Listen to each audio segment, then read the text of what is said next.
Hey guys, good morning. Happy Wednesday. It's Daryl here. It's coming up on 4 a.m. in Connecticut here on the East Coast.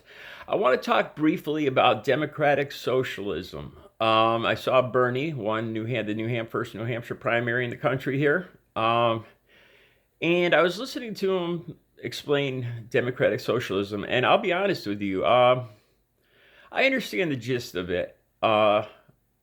And I understand that it's not communism, and it's nothing like communism. And sometimes I wonder the parallels to socialism, because Bernie's very adamant about saying democratic socialism. Well, there's more to it than that too. There's the Trump base that a lot of baby boomers are part of, and I know baby boomers have a fear of just the word socialism. Socialism is interchangeable almost, I believe, to a lot of Trump supporters and baby boomers, or baby boomers slash Trump supporters. The socialism and communism are almost interchangeable, I think. Like to my family, certain members of my family, they're interchangeable. You say one and they'll picture the other, and vice versa. I listened to Bernie, and I'll paraphrase what he was saying here. He talked about Franklin Delano Roosevelt in 1944, talking about freedoms, our freedoms, how we love our freedoms here, life, liberty, the pursuit of happiness, and everything. But our freedom of speech, right to bear arms. But what about our economic freedoms? And that's part of the pursuit of happiness, I think.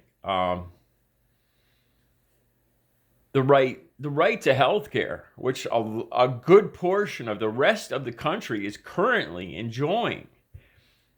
The right to free education, which would benefit the entire country greatly, right? Especially right now, when we're competing with other countries for technology.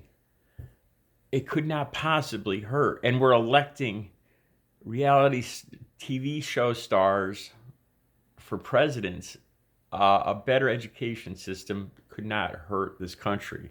It could only, when you hear people talking about, America's the best country in the world, and then you look at the stats, we're like 39th in infant death.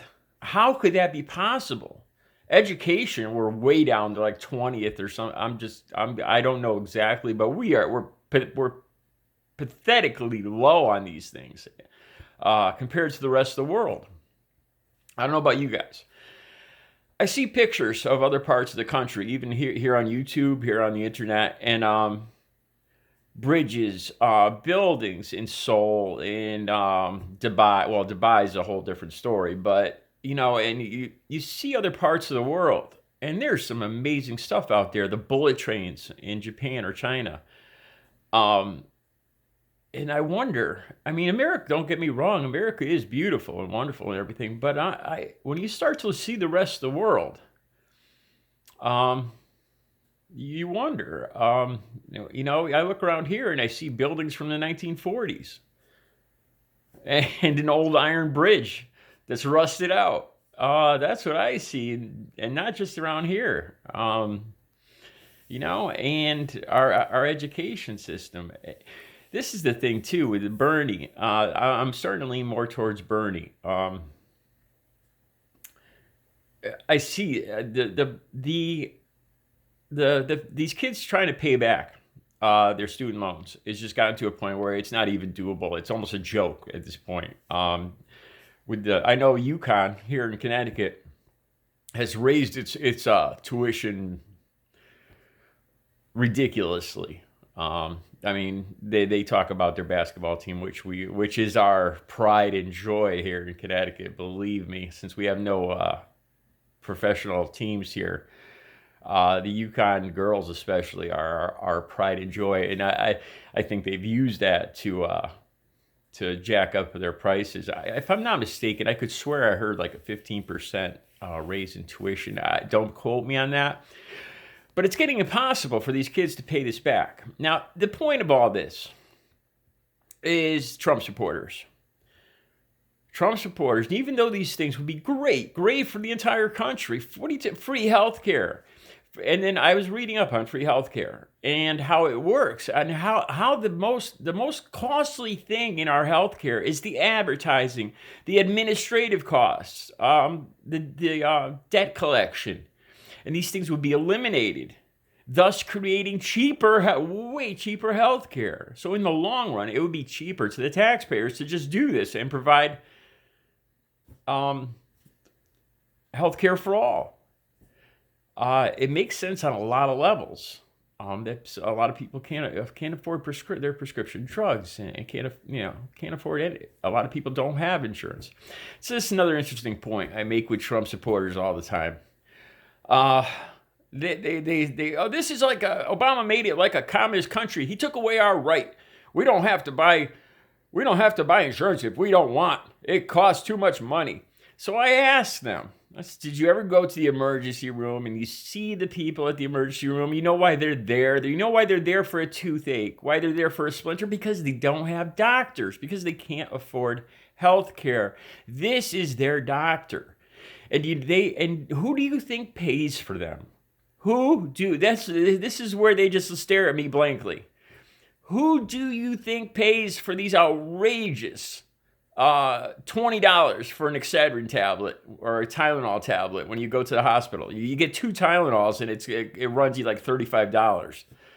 Who do you think, why and how and who do you think pays for that? It's because the people that don't have insurance. You are gonna pay for it one way or the other. Don't be stupid. Obama, this is just making sure everybody has insurance, thus lowering the hospital prices. And I looked this up recently too, to see if hospital prices have gone down, and they really haven't, which makes me wonder.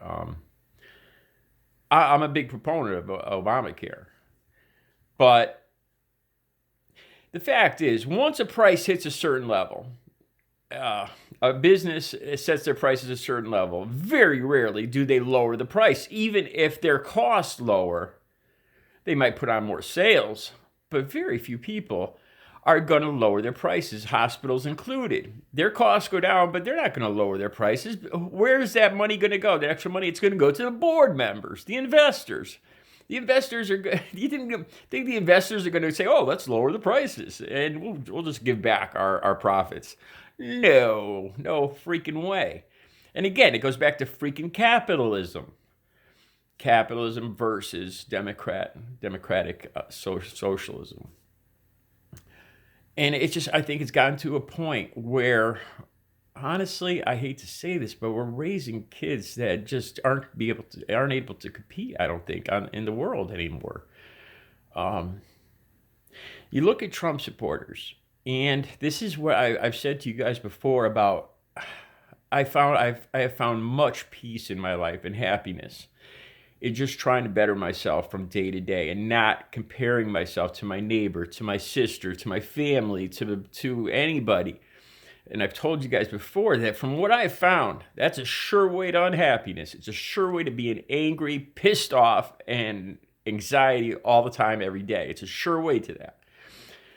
Just try to be, if I painted 2 paintings yesterday, let me paint 3 better ones today. If I ran 5 miles yesterday, I'm going to run 6 today. And that's seriously, and my life is crazy, but I'm happy. I'm a very competitive, busy person, but I'm happy. And this is what I say with Trump supporters, and I'm sure it's not this way with all Trump supporters, but they seem to compare themselves. They seem to be very judgmental of others, comparing themselves, well, this person doesn't deserve this. I work harder, I deserve more. And again, it goes back to this thing that I've always said. When people complain about life being fair, it's one of my biggest pet peeves. No, life is not fair. There's no rule book that says life is going to be fair. Life sucks. Life's hard. Well, life doesn't suck, but life is hard, man. And that's part of the joy of it. Comparing yourself to others is a sure way to unhappiness. And that takes me back to the free tuition and the free health care. Because Trump supporters just are totally against this.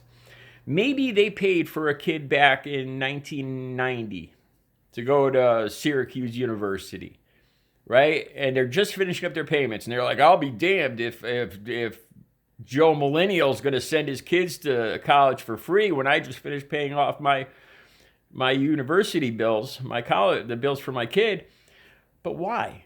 Why not just be happy that it's making America a better country? Is the fact that you're going to make life miserable for somebody else just because it was miserable for you isn't going to make your life any better. It's not going to take away that debt that you paid. It's just going to slow down and mess up the country and just make somebody else's life miserable. Why not? If there's a better way, why not let somebody else take it? And it's the same thing with healthcare. There seems to be a real hesitancy with Trump supporters in that they're so afraid of handing anybody anything for free or cheaper than they've paid for it because they're constantly comparing themselves to others. And well, how come they deserve it and I don't deserve it, or I had to pay for it?